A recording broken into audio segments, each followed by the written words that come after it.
ٹھیک ہے. لیکن جو قبضہ ہے ہبا کے اندر قبضہ یہ کسی بھی حال میں سقوط کا احتمال نہیں رکھتا ہے. ہر حال میں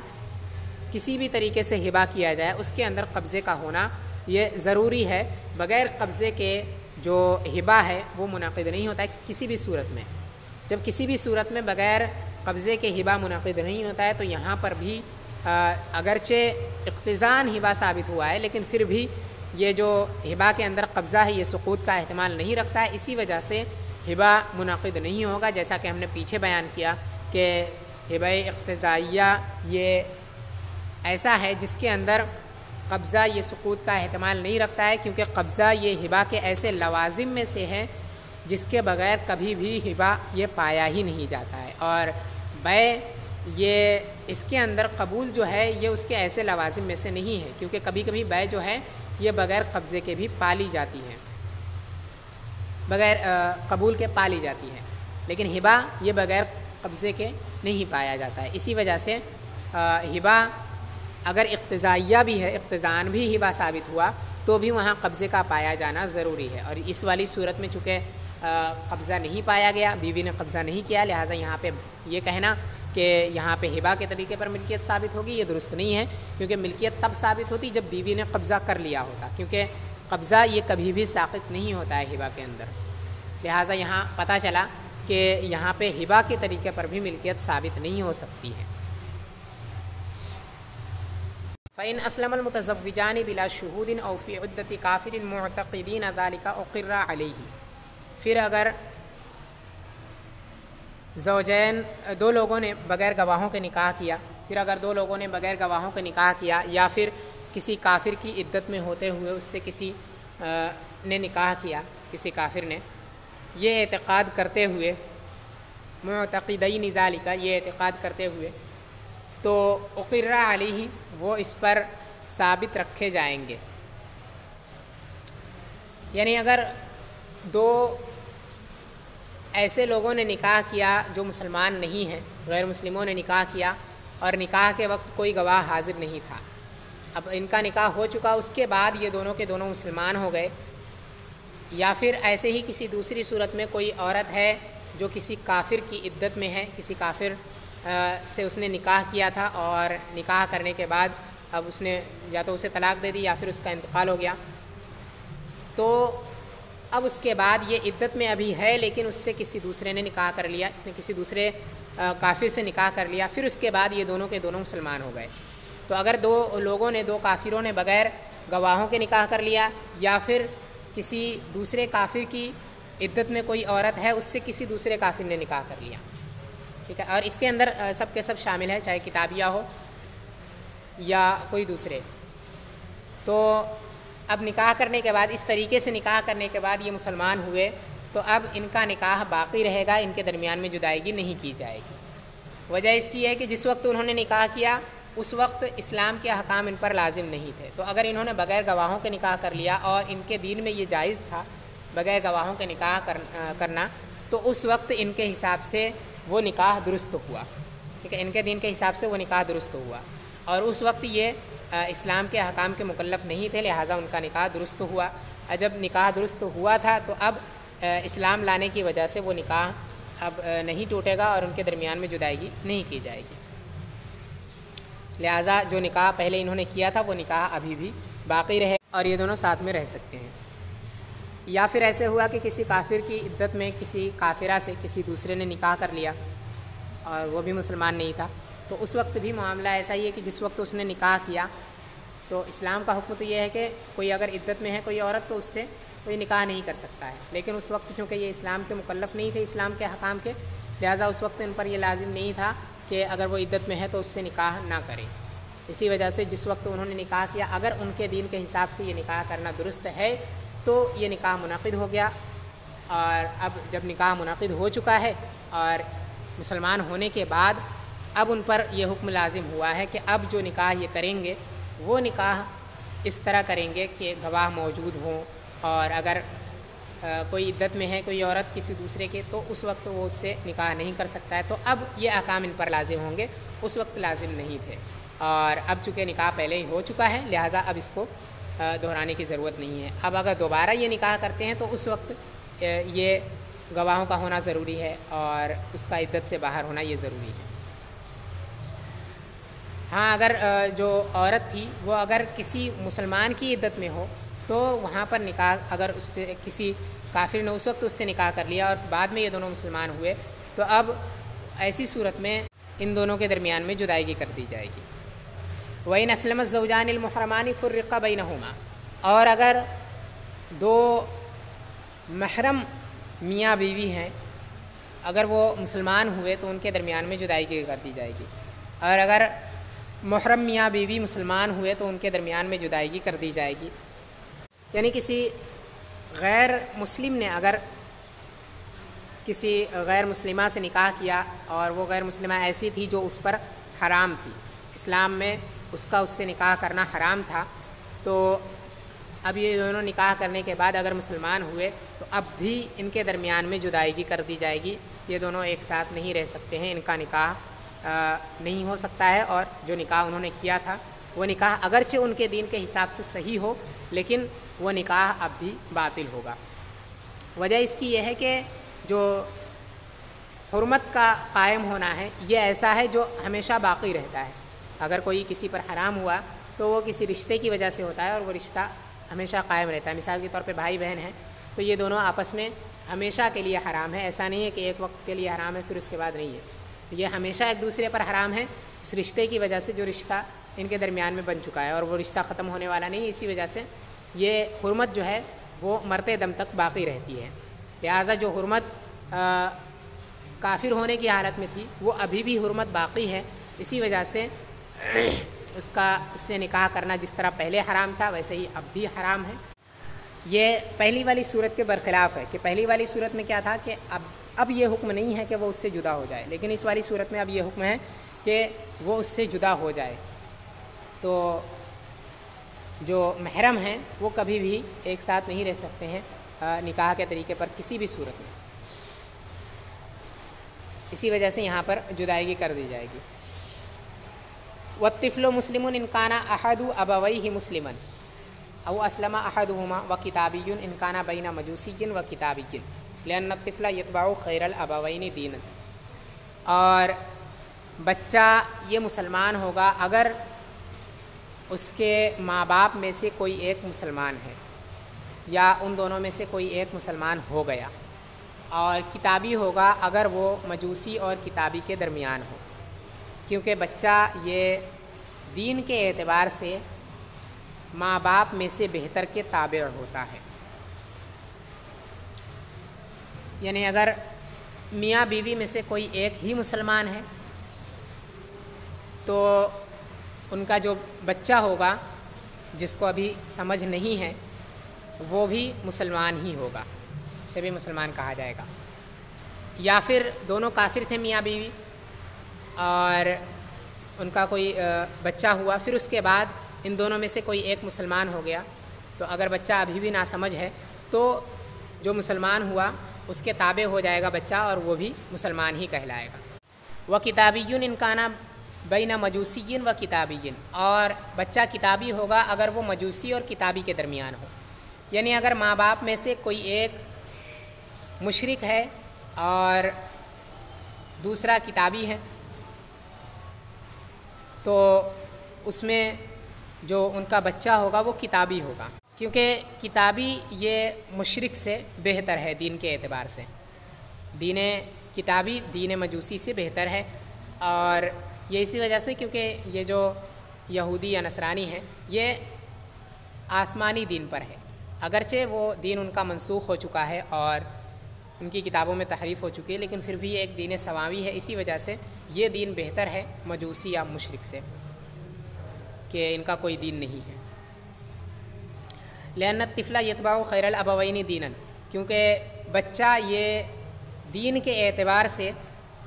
بہتر کے تابع ہوتا ہے، والدین میں سے جو بہتر ہے اس کے تابع ہوتا ہے۔ حضور صلی اللہ تعالیٰ علیہ وسلم نے فرمایا کہ ماں باپ میں سے جو بہتر دین والا ہے اس کے تابع بچہ ہوتا ہے، ٹھیک ہے، بچہ جو ہے یہ ماں باپ میں سے بہتر دین والے کے تابع ہوتا ہے، لہٰذا اس سے پتہ چلا کہ جن میں اگر کوئی مسلمان ہے تو چونکہ اسلام سب سے بہتر دین ہے، اسی وجہ سے جو بچہ ہوگا وہ مسلمان کہلائے گا، اور اگر ان میں سے کوئی ایک مسلمان نہیں ہے لیکن ان میں سے ایک کتابی ہے تو ایسی صورت میں بچہ جو ہے وہ کتابی کے تابع ہوگا، کیونکہ مجوسی اور کتابی یا ایسے ہی جو بت پرست اور ستارے پرست وغیرہ ہیں ان میں اور کتابی میں جو بہتر ہیں وہ کتابی ہیں، اسی وجہ سے جو کتابی ہے وہ بہتر ہے، لہٰذا جو بچہ ہوگا وہ بھی کتابی ہوگا۔ وفی اسلام زوج المجوسیتی او امرأۃ الکافری یعرض الاسلام علی الآخر ای سواء کان کتابیا او مجوسیا فإن اسلم فہی لہ والا فرق۔ اور مجوسیہ کے شوہر کے اسلام لانے میں یا کافر کی بیوی کے اسلام لانے میں اسلام کو دوسرے پر پیش کیا جائے گا۔ ای سواء کان کتابیا او مجوسیا، یعنی برابر ہے کہ وہ شوہر جو ہے وہ کتابی ہو یا مجوسی ہو، یعنی اگر کسی کی بیوی مسلمان یا کتابیہ نہیں ہے، اس کے علاوہ وہ مشرکہ ہے یا بت پرست ہے یا ستارہ پرست ہے یا کسی اور دین پر ہے، تو اگر وہ شخص مسلمان ہو گیا تو اب وہ اپنی بیوی سے کہے گا کہ تو بھی مسلمان ہو جا۔ اگر وہ مسلمان ہو جاتی ہے تو ان دونوں کا نکاح باقی رہے گا، اور اگر وہ انکار کر دیتی ہے بیوی تو ان کے درمیان میں جدائیگی کر دی جائے گی اور ان کا نکاح ٹوٹ جائے گا۔ لیکن اگر بیوی کتابیہ ہے تو کتابیہ ہونے کی صورت میں اس کا نکاح نہیں ٹوٹے گا، اور اگر وہ اسلام سے انکار بھی کرے تو ان دونوں کا نکاح باقی رہے گا، کیونکہ کتابیہ عورت سے نکاح کرنا یہ جائز ہے۔ ایسے ہی اگر کوئی شخص ہے جو کہ مسلمان نہیں ہے، مسلمان کے علاوہ چاہے کتابی ہو، یہودی یا نصرانی ہو یا کافر ہو، کوئی بھی ہو، اس کی بیوی اگر مسلمان ہو گئی تو وہ بیوی اس سے کہے گی کہ تم بھی مسلمان ہو جاؤ۔ اگر وہ مسلمان ہو جاتا ہے تو ان دونوں کا نکاح باقی رہے گا، اور اگر وہ مسلمان نہیں ہوتا ہے تو قاضی وقت ان دونوں کے درمیان میں جدائی کے کر دے گا، ان دونوں کو الگ کر دے گا اور نکاح ان کا ٹوٹ جائے گا۔ اور یہاں پہ جو شوہر ہے وہ برابر ہے کہ مسلم کے علاوہ کچھ بھی ہو، چاہے یہودی نصرانی مشرک کوئی بھی ہو، ہر صورت میں اس کو اسلام پیش کیا جائے گا۔ اگر وہ قبول کر لے تو نکاح باقی رہے گا، اگر انکار کر دے تو نکاح ٹوٹ جائے گا۔ وَهُوَ أَيَ التَّفْرِيقُ طَلَاقٌ بَائِنٌ لَوْ أَبَى لَا لَوْ أَبَتْ لِأَنَّ الطَّلَاقَ لَا يَكُونُ مِنَ النِّسَاءِ۔ اور وہ یعنی تفریق، جدائیگی، یہ طلاق بائن ہوگی اگر شوہر انکار کرے، نہ کہ اس وقت جب کہ بیوی انکار کرے۔ لِأَنَّ الطَّلَاقَ لَا يَكُونُ مِنَ النِّسَاءِ، کیونکہ طلاق یہ عورت کی طرف سے نہیں ہوتی۔ یعنی اگر بیوی جو ہے وہ مسلمان ہو گئی اور اس نے شوہر سے کہا کہ مسلمان ہو جاؤ، اس نے انکار کر دیا، تو اب ان دونوں کا نکاح ٹوٹ جائے گا، اور جو آقا ہے ان دونوں کے درمیان میں جدائیگی کرا دے گا، اور یہ جدائیگی کرانا یہ طلاق بائن ہو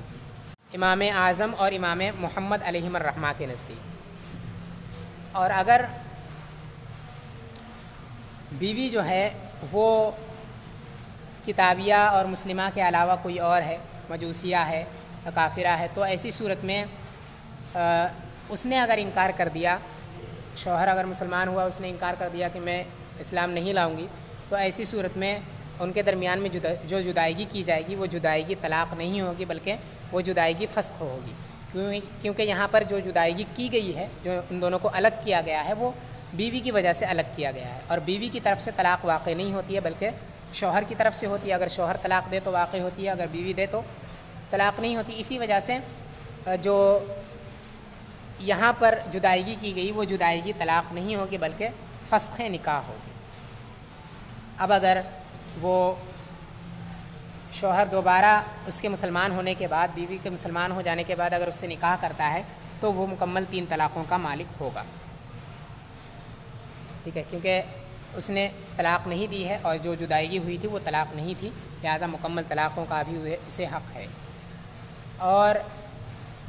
یہ مسئلہ امام اعظم اور امام محمد علیہ رحمہ کے نزدیک ہے۔ امام ابو یوسف علیہ رحمہ فرماتے ہیں کہ یہ دونوں ہی صورتوں کے اندر جو جدائیگی ہے یہ جدائیگی فسخ نکاح ہے، طلاق نہیں ہے۔ ولا مہر ہونا ای فی ابائہا،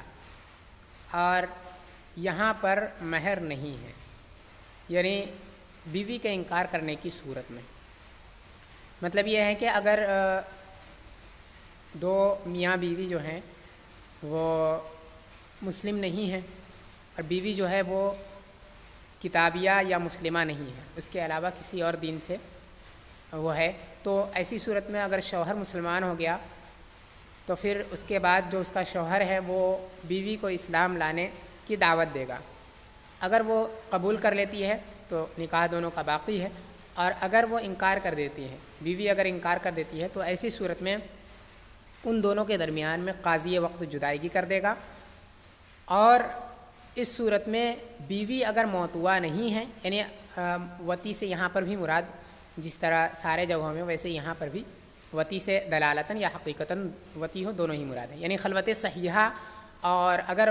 خلوت صحیحہ یا وتی نہ ہوئی ہو تو ایسی صورت میں یہاں پہ بیوی کے لیے کچھ بھی مہر نہیں ہوگا۔ یعنی اگر بیوی نے اسلام لانے سے انکار کر دیا اور وہ مسلمان یا کتابیہ کے علاوہ کوئی دوسرے دین سے تعلق رکھتی ہے تو ایسی صورت میں جدائیگی چونکہ بیوی کی طرف سے آئی ہے، اور ہر وہ صورت جہاں پر جدائیگی بیوی کی طرف سے آئے اور مہر مؤکد نہ ہوا ہو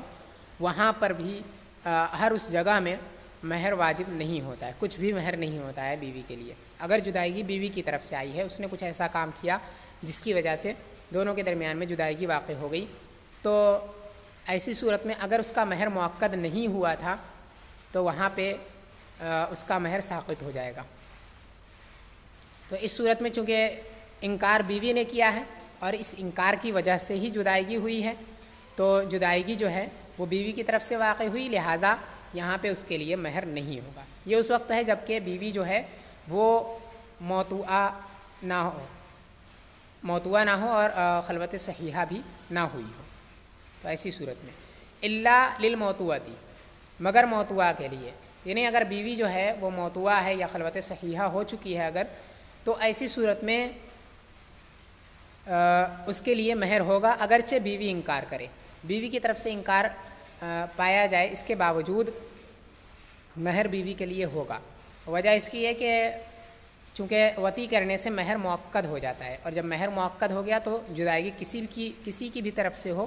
مہر وہاں پر واجب ہوتا ہے۔ تو موتوعہ اگر ہے تو اس کے لیے مہر مؤکد ہو چکا ہے، اسی وجہ سے مہر اس کے لیے واجب ہوگا۔ اما فی صورت اباء الزوج فإن كانت موتوعة فكل المہر وإن لم تكن فنصفه لأن التفریق هنا طلاق قبل الدخول۔ رہا شوہر کے انکار کرنے کی صورت میں، تو اگر بیوی موتوعہ ہو تو پورا مہر واجب ہے، اور اگر موتوعہ نہ ہو تو نصف مہر، کیونکہ تفریق یہاں پر طلاق قبل الدخول ہے۔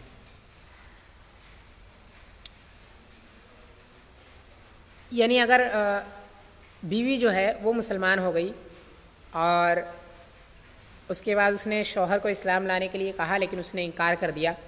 تو اب یہاں پہ ان کے درمیان میں جدائیگی ہو جائے گی، اور یہ جدائیگی جو ہے وہ طلاق ہے، ٹھیک ہے، طلاق بائن ہے۔ تو ایسی صورت میں گویا ان کے درمیان میں طلاق بائن ہو گئی میاں بیوی کے درمیان میں۔ اب ایسی صورت میں اگر بیوی موتوعہ ہو تو اس کے لیے پورا مہر ہوگا، کیونکہ اگر خلوت صحیحہ اور وطی ہو چکی ہے یا وطی ہو چکی ہے پھر اس کے بعد طلاق دے دے شوہر تو اس میں پورا مہر واجب ہوتا ہے، اور یہاں پہ جو جدائیگی ہوئی وہ طلاق ہی ہے، تو ایسی صورت میں پورا مہر واجب ہوگا۔ اور اگر وطی نہ ہوئی ہو تو ایسی صورت میں اس کے لیے نصف مہر ہوگا، کیونکہ اگر وطی کرنے سے پہلے طلاق دے دے شوہر تو ایسی صورت میں نصف مہر واجب ہوتا ہے، تو یہاں پر بھی نصف مہر واجب ہوگا، کیونکہ یہاں پر بھی جو جدائیگی ہے یہ جدائیگی طلاق ہے، اور یہ جدائیگی چونکہ وطی کرنے سے پہلے ہوئی ہے لہٰذا یہ طلاق قبل الدخول ہے، اور طلاق قبل الدخول کی صورت میں نصف مہر واجب ہوتا ہے، تو یہاں پر بھی نصف مہر واجب ہوگا۔ تو اگر بیوی نے انکار کیا اور وطی ہو چکی ہے تو اس صورت میں بھی پورا مہر واجب ہوگا، اور اگر شوہر نے انکار کیا اور وطی ہو چکی ہے تو اس صورت میں بھی پورا مہر واجب ہوگا۔ لیکن اگر بیوی نے انکار کیا اور وطی نہیں ہوئی ہے تو یہاں پہ کچھ بھی مہر نہیں ہوگا، اور اگر شوہر نے انکار کیا اور وطی نہیں ہوئی ہے تو یہاں نصف مہر واجب ہوگا۔ وَلَوْ كَانَ ذَلِكَ فِي دَارِهِمْ، اور اگر یہ ان کے گھر میں ہو، ای اسلام و زوج المجوسیت او امرأۃ الکافری، یعنی مجوسیہ کے شوہر کا اسلام لانا یا کافر کی بیوی کا اسلام لانا، اگر یہ ان کے گھر میں ہو، لم تبنی، تو یہ بیوی جو ہے وہ جدا نہیں ہوگی، حتیٰ تحید ثلاثا قبل اسلام الآخر، یہاں تک کہ 3 حیض مکمل ہو جائے دوسرے کے اسلام لانے سے پہلے، 3 حیض آ جائیں اسلام لانے سے پہلے دوسرے کے۔ یعنی اگر زوجین میں سے کسی ایک کا مسلمان ہونا، یہ اگر دارالحرب میں ہو، کفار کے یہاں اگر یہ چیز ہو کہ یہ دونوں کے دونوں، یعنی میاں بیوی دونوں دارالحرب میں رہتے ہوں اور وہاں پر دونوں میں سے کوئی ایک مسلمان ہو جائے، یا پھر ان میں سے ایک دارالحرب میں ہو اور ایک دارالاسلام میں ہو، تو وہاں پر جو ہے ان میں سے کوئی ایک مسلمان ہو جائے، اور یہ دونوں ہی صورتوں میں برابر ہے، یعنی مجوسیہ کا شوہر ہو یا پھر کافر کی بیوی ہو، یعنی کتابیہ اور مسلمہ کے علاوہ کوئی اور مجوسیہ ہو یا پھر ستارہ پرست ہو یا کوئی بھی ہو بیوی، کتابیہ یا مسلمہ نہ ہو، تو اگر اس کا شوہر مسلمان لائے یا ایمان لائے، یا پھر کافر جو ہے اس کی بیوی اگر مسلمان ہو جائے، تو اگر یہ دارالحرب میں ہو، دارالاسلام میں نہ ہو، تو ایسی صورت میں جدائیگی فوراً ان کے بیچ میں واقع نہیں ہوگی، بلکہ ان کا نکاح باقی رہے گا یہاں تک کہ بیوی کو 3 حیض آ جائیں دوسرے کے مسلمان ہونے سے پہلے، یعنی ایک دارالحرب میں دوسرا دارالاسلام میں ہو یا پھر دونوں دارالحرب میں ہو، تو ایسی صورت میں اگر جدائیگی اگر ان میں سے ایک مسلمان ہوا تو دوسرا جو ہے اس نے اگر اسلام نہیں لایا تو بھی جدائیگی واقع نہیں ہوگی یہاں تک کہ بیوی کو 3 حیض آ جائے۔ اگر 3 حیض مکمل آ گئے تو اب جدائیگی واقع ہو جائے گی دونوں کے درمیان میں، کیونکہ اگر ایک دارالاسلام میں ہے اور دوسرا دارالحرب میں ہے تو چونکہ اس پر اسلام پیش نہیں کر سکتے ہیں، وہ یہاں ہے نہیں اس وجہ سے، اور اگر دونوں کے دونوں دارالحرب میں ہیں تو وہاں پر یہ حکم لازم نہیں ہے کہ جو ان میں سے ایک مسلمان ہوا ہے وہ دوسرے پر اسلام پیش کرے، وہاں پر یہ حکم نہیں ہے۔ تو اسی وجہ سے چونکہ دوسرے کو اسلام کی دعوت دینا یہ یہاں پر ممکن نہیں ہے، اسی وجہ سے انتظار کیا جائے گا کہ جب یہ چیز ممکن ہو جائے دوسرے کو اسلام کی دعوت دینا، تو ایسی صورت میں تب تک کا انتظار کیا جائے، اگر وہ وقت آ جاتا ہے اور اسلام پیش کر دے اور وہ اسلام لے آئے تو پھر دونوں کا نکاح باقی ہے، اور اگر وہ وقت نہ آتا ہو یا پھر وقت آیا لیکن اس نے اسلام پیش کیا اور اس نے انکار کر دیا تو ایسی صورت میں دونوں جدا ہو جائیں گے، اور اگر وقت نہیں آیا یہاں تک کہ 3 حیض مکمل ہو گئے تو اب ایسی صورت میں جدائیگی واقع ہو جائے گی بغیر اسلام کے پیش کیے ہوئے۔ وَلَوْ أَسْلَمَ زَوْجُ الْكِتَابِيَّةِ فَهِيَ لَهُ وَتَبِينُ بِتَبَايُنِ الدَّارَيْنِ لَا بِالسَّبْيِ، اور اگر کتابیہ کا شوہر مسلمان ہوا تو یہ اس کے لیے ہے، یعنی کتابیہ سے چونکہ نکاح کرنا جائز ہے، اسی وجہ سے اگر کتابیہ عورت جو ہے وہ کتابیہ ہے اور شوہر یہ مسلمان ہو گیا تو اب ایسی صورت میں اگر اس نے اسے اسلام کی دعوت دی اور اس نے انکار کیا تو بھی جدائیگی واقع نہیں ہوگی، کیونکہ کتابیہ ہونے کی صورت میں بھی اس کے نکاح میں ہونا جائز ہے۔ ہاں اگر کتابیہ کے علاوہ مشرکہ یا مجوسیہ ہے تو ایسی صورت میں جو کہ مجوسیہ یا مشرکہ یہ صلاحیت نہیں رکھتی ہے کہ کسی مسلمان کی بیوی ہو، اسی وجہ سے وہاں پر اسلام پیش کرنا ضروری ہے، اور اگر وہ اسلام لے آئے تو پھر اس کے نکاح میں باقی، ورنہ نکاح ٹوٹ جائے گا، جدائیگی کر دی جائے گی۔ وَتَبِينُ بِتَبَايُنِ الدَّارَيْنِ لَا بِالسَّبْيِ فَلَوْ خَرَجَ أَحَدُهُمَا إِلَيْنَا مُسْلِمًا أَوْ أُخْرِجَ مُسْبِيًّا بَانَتْ وَإِنْ سُبِيَا مَعًا لَا وَمَنْ هَاجَرَتْ إِلَيْنَا بَانَتْ بِلَا عِدَّةٍ إِلَّا الْحَامِلِ۔ اور تباین دارین کی وجہ سے بیوی جدا ہو جائے گی، نہ کہ قید کی وجہ سے۔ تباین دارین یعنی دونوں کے گھر بدل جانے کی وجہ سے، گھر کا بدل جانا یعنی دارالاسلام سے دارالحرب میں چلے جانا، یا دارالحرب سے دارالاسلام میں آ جانا، یا ان کا اپنی مرضی سے نہیں بلکہ جبراً لایا جانا۔ اس طریقے سے اگر ان کے گھر بدل جائیں تو ایسی صورت میں